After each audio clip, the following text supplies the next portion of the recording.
کسی پرانے دکھ کی بات چھیڑیں، ان باتوں میں وہ دکھ تازہ ہو جائے گا۔ کسی خوشی کا تذکرہ کریں تو چہرے پہ مسرت پھیل جائے گی۔ دکھ زیادہ ہو جائیں، بات مدینے کی چھیڑ دیں، دکھ دور ہوں گے کہ نہیں ہوں گے؟ حضرت شیخ شبلی علیہ رحمہ بہت بڑے بزرگ گزرے ہیں۔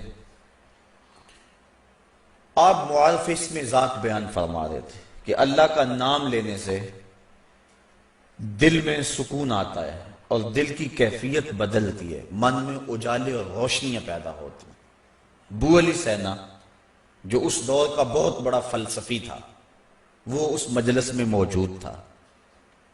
وہ کہنے لگا یہ آپ نے عجیب بات کہہ دی، اللہ تعالیٰ کی ذات تو مؤثر ہے لیکن نام میں کیا رکھا ہے؟ ہمارے جو فلسفی حضرات ہیں وہ ہر چیز کی 4 شکلیں بیان کرتے ہیں، ہر شے کی 4 شکلیں ہیں، ایک شکل خارجی، ایک شکل ذہنی، ایک شکل کتابی اور ایک شکل لفظی۔ مثال کے طور پہ ہم آگ لفظ بولیں، ایک آگ تو وہ ہے جو باہر روشن اور جل رہی ہے، اس میں ہاتھ لگائیں گے تو جل جائے گا ہاتھ۔ دوسری آگ وہ ہے جو زبان سے لفظ آگ ہم بول رہے ہیں۔ تیسرا، جب لفظ آگ کہیں گے تو دماغ میں اس کا تصور آئے گا۔ اور چوتھا، کاغذ کے اوپر آگ چھاپ دیں، اس کی تصویر بنا دیں تو یہ شکل کتابی ہوگی۔ اس میں اصل شکل جو ہے وہ اس کی شکل خارجی ہے۔ اس طرح وہ فلسفی حضرات کہتے ہیں کہ ہر شے کی 4 شکلیں ہیں، حقیقی شکل شکل خارجی ہی ہوتی ہے۔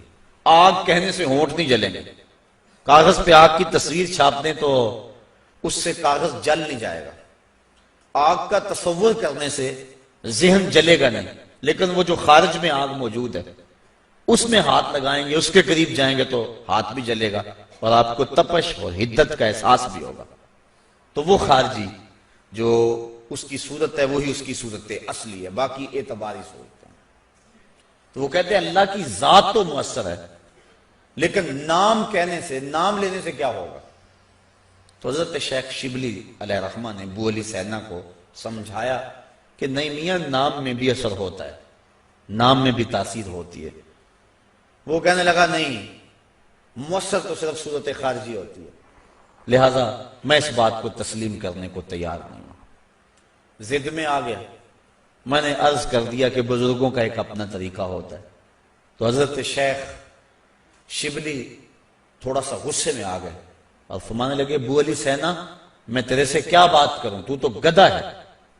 اس کے سرخیاں آ گئی چہرے پہ، غصے سے لال پیلا ہو گیا۔ مجھے گدھا کہا بڑی مجلس میں، اتنا بڑا فلسفے کا امام، زمانہ میرے نام کا معترف، اتنی کتابیں میں نے لکھی۔ تو حضرت شیخ شبلی مسکرا پڑے، فرمانے لگے دیکھا نا، گدھے کے نام سے تیرے چہرے کا رنگ بدل گیا۔ تو کہا جب گدھے کے نام میں اتنا اثر ہے کہ تیرے چہرے کا رنگ بدل سکتا ہے تو کیا اللہ کا نام لینے سے دل کا رنگ نہیں بدل سکتا؟ تو اس کا نام لوگے تو دل بدلے گا اور دل قرار پائے گا، دل کو نور نصیب ہوگا، دل کو اجالا ملے گا اس کے بابرکت نام لینے سے۔ اس لیے جب زبان سے بندہ اللہ اللہ کہتا رہتا ہے تو اس کے اثرات اس کے دل پر مرتب ہوتے ہیں، اور کثرت سے ذکر کرنے والا شخص اس کا دل پر نور ہو جاتا ہے۔ بلکہ ہم نے تو تصوف کی کتابوں میں پڑھا ہے، جب کوئی شخص ایک مرتبہ اللہ کہتا ہے، اللہ تعالیٰ اس کی طرف نظر رحمت سے دیکھتا ہے، اور جس کی طرف اللہ تعالیٰ نظر رحمت سے دیکھ لے اس کے 70 گنا جل کے راکھ ہو جاتے ہیں۔ اور جس نے اٹھتے بیٹھتے چلتے پھرتے وظیفہ یہی رکھا، پھر اس کے من میں کتنے اجالے اتریں گے، کتنی روشنیاں اس کو نصیب ہوں گی۔ تو کہا یا ایھا الذین آمنوا اذکروا اللہ ذکرا کثیرا، اے ایمان والو اپنے رب کا کثرت سے ذکر کرو۔ اور میرے اور آپ کے آقا و مولا حضور نبی رحمت صلی اللہ علیہ وآلہ وسلم نے ارشاد فرمایا، اللہ کا ذکر اس انداز سے کرو کہ لوگ تمہیں مجنون کہیں یہ تو پاگل ہو گیا۔ بلکہ ایک روایت امام طبرانی نے بیان فرمائی ہے کہ اللہ کا ذکر اس طرح کرو کہ منافق تمہیں تانا دیں کہ ریاکاری کر رہے ہو۔ اس انداز کے ساتھ تم اس کا ذکر کرو۔ میرے حضور قبلہ عالم فرماتے ہیں اٹھ دی بیندی ٹر دی پھر دی ستے آنتے جاگ دی نام جھپ دی رو تے کھپ دی ویخ سر اس راگ دی نام جھپیاں قرب ملدا نام دی کر پوری سام شیشے وچ کستوری جے کر پھر ضرورت کاگ دی۔ تیرے تو سب کچھ اندر ہی رکھا ہوا ہے، تو ذرا غور تو کر، تفکر تو کر، ذرا اس کو آواز تو دیکھ کے دیکھ۔ تیرے من سے آوازیں نہ آئیں تو کہنا اندر بوٹی مشک مچایا اتے جان پھلن تے آئی ہو۔ تو نے در در کیا جانا ہے، سب کچھ تو تیرے اندر رکھا ہوا ہے۔ وہ کہتے ہیں ایک سنیارا تھا، بمبئی کا رہنے والا، یہاں ہمارے لاہور میں آ گیا، پرانے دور کی بات ہے۔ اس کے پاس بڑے قیمتی موتی تھے، اس نے کسی مجلس کے اندر اپنے موتی کھولے اور ایک موتی کہنے لگا یہ شب افروز ہے، رات کو چمکتا ہے۔ جب اس نے سامان سمیٹا اور اٹھ کے جانے لگا تو ایک چور بھی اس مجلس میں بیٹھا ہوا تھا، کہنے لگا حضرت کہاں کے ارادے ہیں؟ کہا بمبئی جا رہا ہوں۔ کہا حسن اتفاق، ارادے تو میرے بھی بمبئی کے ہیں، چلو اکٹھے چلتے ہیں۔ وہ جوہری سمجھ گیا کہ یہ اصل میرا ہم سفر نہیں ہے، اس کا دل اس موتی پہ آ گیا، لیکن وہ تھا بڑا سمجھدار۔ اس نے کہا آ جاؤ۔ سارا دن سفر میں رہے، جب رات کو سونے لگے تو اس نے اپنی قمیض یا واسکٹ وغیرہ اتار کے جو ہے وہ لٹکا دی کسی چیز کے ساتھ۔ یہ اٹھا اور اس نے نظر بچا کے وہ قیمتی موتی اس کی جیب میں رکھ دیا اور خود بے فکر ہو کے سو گیا۔ یہ چور اٹھا، اس کا سامان ٹٹولتا رہا، لیکن موتی نہیں ملنا تھا، نہ ملا۔ صبح یہ اٹھا اور نظر بچا کے اس کی جیب سے موتی نکال کے اپنی جیب میں رکھ لیا۔ ناشتے پہ بیٹھے کہنے لگا یار وہ تمہارے موتی کی رات کہیں چمک شمک نظر نہیں آئی؟ جیب میں ہاتھ ڈالا، کہا نہیں یار میرے پاس ہی تھا۔ بڑا حیران ہوا، میں نے تو جیب ٹٹولی ہے ساری رات۔ اگلے دن اس نے سوچا چلو آج میں مزید کوشش کروں گا۔ اس نے پھر وہی کام کیا، نظر بچا کے اسی کی جیب میں رکھ دیا۔ وہ ساری رات ڈھونڈتا رہا، موتی نہیں ملنا تھا، نہ ملا۔ صبح نظر بچا کے اس نے اپنی جیب میں رکھ لیا۔ صبح ناشتے پہ پھر بات چلی، یار وہ آپ کہتے تھے رات کو چمکتا، اس کی کچھ چمک شمک نظر نہیں آئی؟ کہا یار میری جیب میں ہی تھا۔ 2-4 دن ایسے گزرے۔ ایک دن اس نے عزم کر لیا کہ شاید وہ بغل میں رکھ لیتا ہے، منہ میں رکھ لیتا، کہاں رکھتا، آج تو اس کو میں بیدار بھی یہ ہو جائے تو میں پھر بھی یہ وہ موتی اسے لے لینا۔ وہ اس کے پاس سے پلٹتا رہا، لیکن وہ مست ہے، اس کو پتا ہے موتی محفوظ جگہ پہ۔ اور صبح اٹھا، نظر بچا کے موتی اپنی جیب میں ڈال لیا۔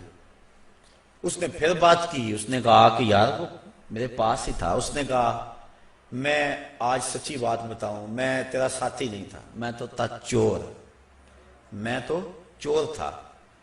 اس موتی کی غرض میں تیرے ساتھ ہو لیا تھا، لیکن آپ تو میرے بھی استاد نکلے۔ میں نے بڑی محنت کی، مجھے 3 دن ہو گئے موتی نہیں ملا۔ میں آپ کو استاد مانا، آپ مجھے بتائیں کہ موتی آپ رکھتے کہاں تھے؟ اس نے کہا میاں تو اوروں کی جیب میں ٹٹولتا رہا، کبھی اپنی جیب میں بھی تو ہاتھ ڈال دیا ہوتا، نہ مسجد وچ نہ مندر وچ، لب یار نو اپنے اندر وچ۔ سب کچھ تو تیرے اندر ہے، تو اوروں کی جیب میں ٹٹولتا رہا۔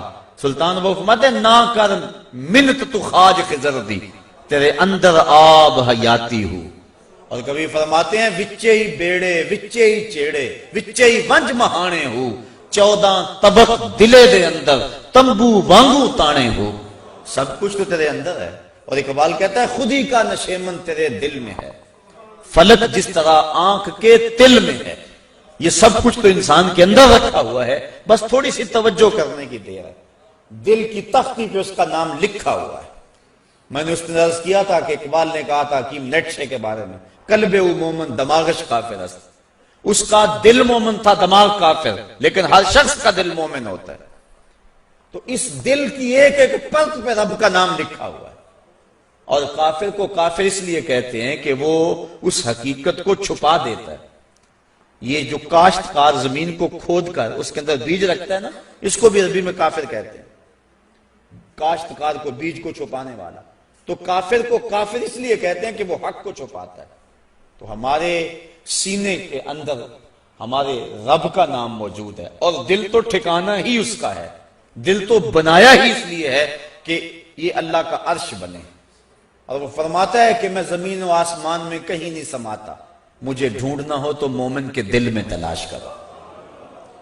دلوں کے اندر اس کے ڈیرے اور اس کے بسیرے ہیں، تو اس کا ذکر کر کے دل چلا پاتا ہے، دل تسکین پاتا ہے، دل میں روشنی ہوتی ہے۔ تو ہمارا مزاج یہ ہونا چاہیے کہ اٹھتے بیٹھتے چلتے پھرتے اس کے ذکر کو ہم حرز جاں بنا لیں۔ جب بندہ ایک مرتبہ کہتا ہے سبحان اللہ، زمین آسمان کے درمیان جتنا فاصلہ ہے سارا نور سے بھر جاتا ہے۔ یہ برکتیں ہیں ذکر کی۔ اس کا نام تو لے، کوئی معمولی نام ہے؟ جب زبان پہ اللہ کہتا ہے 14 طبق روشن ہو جاتے ہیں۔ یہ اتنا بڑا نام ہے، یہ اتنا بڑا وظیفہ ہے کہ اس سے بڑا کیا وظیفہ ہو سکتا ہے؟ اس کا نام، اس کا ذکر۔ تو فرمایا اللہ کا ذکر اتنی کثرت سے کرو کہ لوگ تمہیں کہیں مجنون ہیں، اور منافق تمہیں ریاکاری کے تانے دے۔ تم اٹھتے بیٹھتے چلتے پھرتے اس کے ذکر کو حرز جاں بنائے رکھو، یہی تمہارا سرمایہ ہے، یہی تمہارا وظیفہ ہے۔ دکھے ہوئے دل کا بھی یہی علاج ہے، پریشان خاطری کا بھی یہی علاج ہے۔ اندر کی کالک اس کے ذکر سے دھلتی ہے۔ حضور فرمایا لِكُلِّ شَيْءٍ سَقَالَةٌ وَسَقَالَةُ الْقُلُوبِ ذِكْرُ اللَّهِ، ہر شے کا زنگ دور کرنے کے لیے کچھ نہ کچھ بنایا گیا۔